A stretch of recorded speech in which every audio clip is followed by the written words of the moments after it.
Once we got back up to the farm, I didn't see Christopher the rest of that day until he came in way late at night. I had not been able to sleep and was lying in my bed, looking up at the shadow on the ceiling caused by the moon shining through a tree. That was when I heard the screen door creak open and then heard Pa yelling at Christopher for staying out so late. The yelling turned into muffled words followed by Pa shouting, "Are you drunk again?" And then there was nothing. I waited to hear something but there wasn't anything else said, no more shouts and not even the sound of Pa laying into Christopher. Then I heard someone coming up the steps and by the sound of it, it was more than one person. I acted like I was asleep when Pa came into our room with Christopher kind of hanging over PA's shoulder like a sack of taters. With one big grunt Pa dropped Christopher onto his bed and he bounded once before laying motionless. With the moon shining in through the window, I saw Pa shake his head in disgust and then leave. Maybe I shouldn't have been surprised when I realized I weren't the only one awake. It seemed that PA's shouts, or maybe it was the sound of Christopher hitting the bed so hard that had awakened my two younger brothers. Anyhow, Vincent and Benjamin were both up now too. After waiting to be sure Pa had gone to bed, they started to get up, and figuring what they were gonna do, I got up to help. Over the past week I'd gotten used to them seeing me wearing diapers so it didn't bother me too much now, and anyway, I was also more worried about Christopher than myself right then.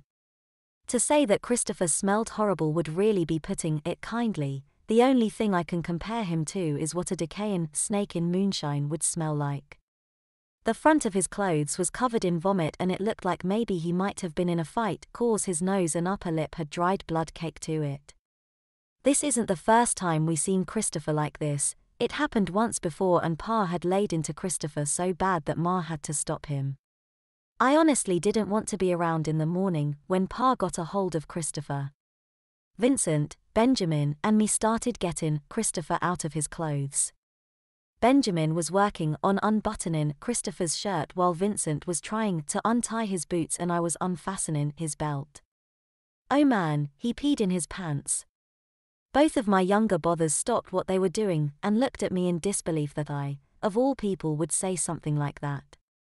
I felt my face flush hot with embracement and for several awkward seconds they just stared at me with blank expressions before returning their attention to getting Christopher out of his wet and smelly clothes. Once Vincent had his boots off, he started helping me pull off Christopher's pants. Having stripped him down to his undershorts, the three of us looked down in amazement at Christopher's nearly nude body. We stood open-mouthed, gawking at the yellow-stained tent shape of Christopher's undershorts until Benjamin finally turned around, yanked the blanket off his own bed and tossed it over Christopher. Without saying anything about what we had just witnessed, the three of us climbed back into our beds.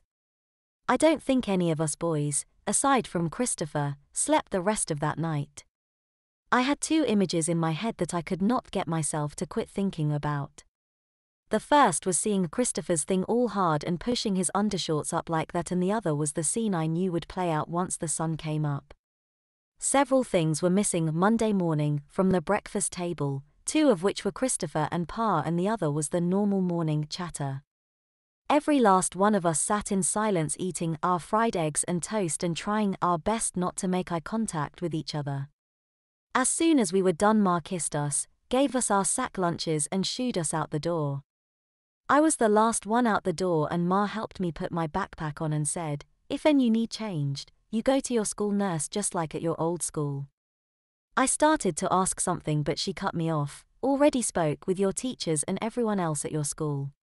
It has all been worked out." She kissed the end of my nose, swatted my diaper butt and pushed me out the door before I could say another word or think of some way of not having to go to school.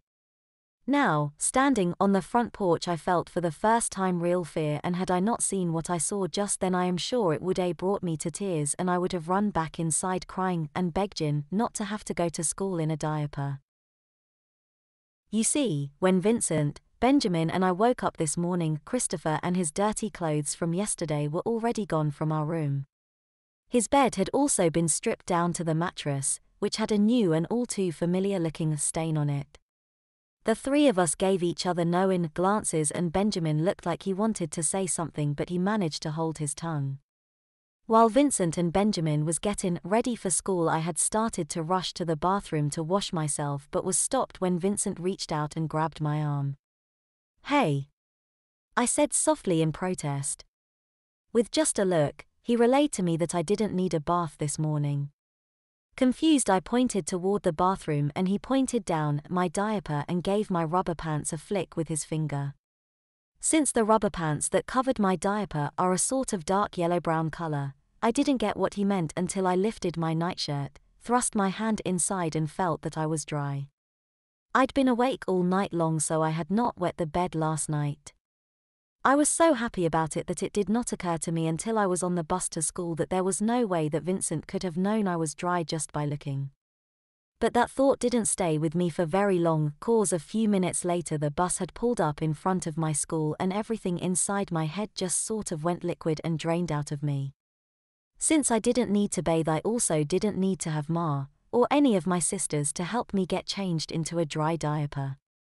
And maybe it was because of the extremely heavy mood that hung in the air all morning that made them all forget to ask or offer to help, or maybe they all assumed that one of them did it without saying so.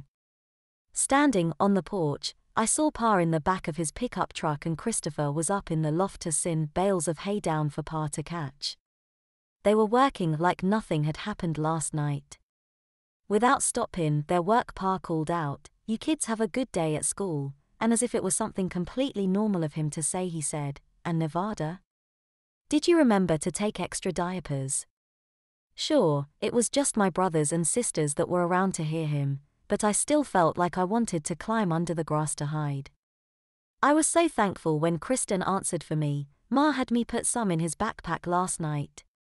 The others were all talking amongst themselves as we walked up our lane together. Benjamin and Kristen were whispering, so I couldn't hear what they were saying, but Catherine and Vincent were talking almost in normal tones. "No, he didn't," Catherine said after Vincent told her about how Christopher had puked all over himself. "I bet Pa is just waiting till we are gone before he takes the strap to Christopher," Vincent said. "Why don't you two just shut up?" Kristen said so forcefully that it stopped all three of us in our tracks. "Not you, Nevada, I didn't mean you," she said, motioning me past them all. I still don't know why, but I took off running as fast as I could and didn't stop until I reached the stop where my bus would pick me up. And thankfully it came before the others reached the end of our lane, so I didn't have to face them again. On the bus I took the very first seat right behind the bus driver and did not look at or speak to anyone. It was probably my imagination, but I felt like every one of them was staring at the back of my head and whispering about me. Thoughts of my schoolmates didn't stay in my head for very long. They were quickly flushed away and replaced with revisions of Christopher in bed last night and then seeing Christopher and Pa worked so hard together this morning. I had just got back to wondering how Vincent could have known I was dry this morning just by looking at the outside of my rubber pants. But just as I was really getting a grip on that thought, the bus had pulled up in front of my school and everything inside my head melted like ice and flowed down through me and out into my diaper.